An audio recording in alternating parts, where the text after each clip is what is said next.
These are the 5 rules of wine etiquette. Now, rule number 1 is determining the proper temperature. Wine is alive. It has a complex chemistry that changes with temperature and environment. For that reason alone, and to enjoy the essence of the wine, it is important to store it properly. Here is a basic temperature guideline for various wines. Sparkling wine would have the Fahrenheit of 42 to 54. Rosé would have temperatures between 48 and 54 Fahrenheit. White would have the temperature of 48 to 58 Fahrenheit. Sherry light would have temperatures of 48 to 58. Red wine would have 57 to 68 Fahrenheit. Fortified port would have 57 to 68 Fahrenheit. And sherry dark would have 57 to 68 Fahrenheit. Within these temperatures, there are even variations for types of red wine and white wine. But temperature levels can camouflage defects in certain wines and heighten suitable taste and experience in others. A simple rule of thumb is to watch the clock when you chill a wine.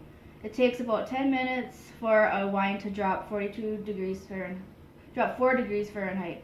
In the average refrigerator, and the opposite to occur at room temperature. 3. Okay, for rule number 2, it's the uncorking. There are some very basic rules to keep in mind when you uncork a wine. For red wines, you should remove the cork about an hour before you drink it. The oxidation process will shape the bouquet of the wine and help you discern the full flavor of the vintage. The expression, "let it breathe," certainly fits here. Indeed, you may also descent the wine to help it breathe. Here's the red wine. Unfortunately, I don't have a cork, so it has a screw cap, and it'll have to sit for an hour. Okay, for the white wine, white wines tend to diminish in quality the longer you keep the bottle open at room temperature. Uncork just before you serve to your guests.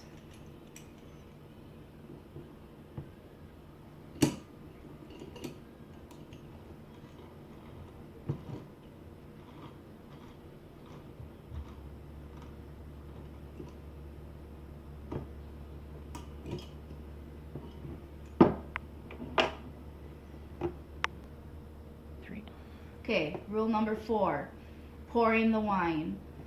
Is there one proper way to pour a glass of wine?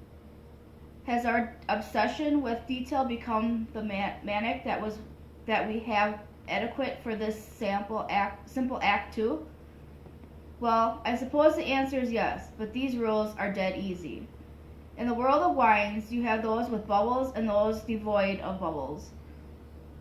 If your wine sparkles, pour it down the side of the glass to protect the precious bubbles.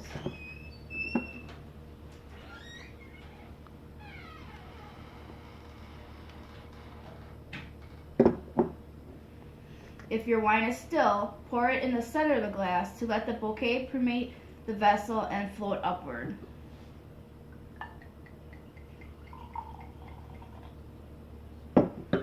Never fill a glass more than 2/3 of even halfway for some. If you plan to sample many wines throughout the course of a meal, serve even less than that per glass. Of course, it all depends on what type of party it is. Okay.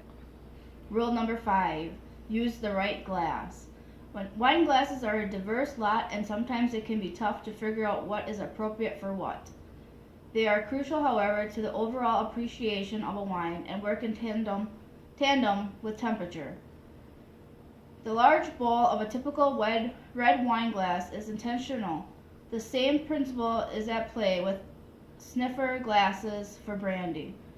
Complex aromas and tastes are more easily decipherable with wide, thin rims. The opposite is in effect with white wine glasses. More narrow and thin, they take on a tulip shape that augments the classic traits of white wine. Go. While not as sharp or angular as a champagne flute or dessert wine glass, while wine glasses are nonetheless quite distinct from their red counterparts. At the end of the day, the shape of a glass plays a decisive role in the appraisal and enjoyment of a good wine. Follow the drinking rules. Rules may be there to be broken, but in the case of these wines' etiquette guidelines, I would suggest that you stick to them. Why spoil a good bottle when you can maximize enjoyment with some very simple steps? Rule number 6, enjoy.